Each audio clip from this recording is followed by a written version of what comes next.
দুই জিনিসের বাংলাদেশে মহামারীর মতো, এক হলো ধর্ষণ আর এক হলো পরকীয়া। মহিলার স্বামী আছে, মহিলা অন্য পুরুষ তালাশ করে। পুরুষের স্ত্রী আছে, কিন্তু এই নাফরমান অন্য মহিলা তালাশ করে। আহা, এই সমাজ টিকবে কেমনে? ছেলে মেয়ের পরিচয় আসবে কোত্থেকে? হালাল হারামের পরিচয় আসবে কোত্থেকে? হ্যাঁ বলো বলো ভাই।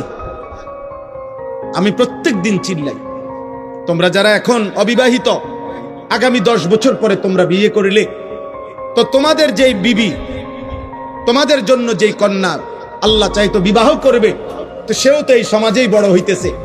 তো এই চরিত্রহীনদের সমাজে সেও যদি ছবি আর মোবাইল আর হারাম প্রেমে আসক্ত হয়, তো তুমি উত্তম স্ত্রী, নেককার পবিত্র নারী কোত্থেকে পাবে?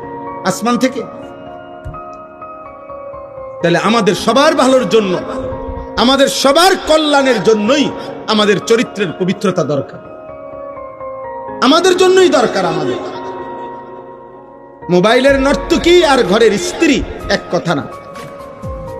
মোবাইলের নর্তকী তো দেখা শেষ করলাম, কিন্তু ঘরের বিবি তো সংসার করতে হবে। মোবাইলের নর্তকী যত খারাপ হোক চাইয়া শেষ করলাম, কিন্তু ঘরের স্ত্রী যদি 2 নম্বর হয়, তখন না বুঝবা জাহান্নামের আগুন কাকে বলে।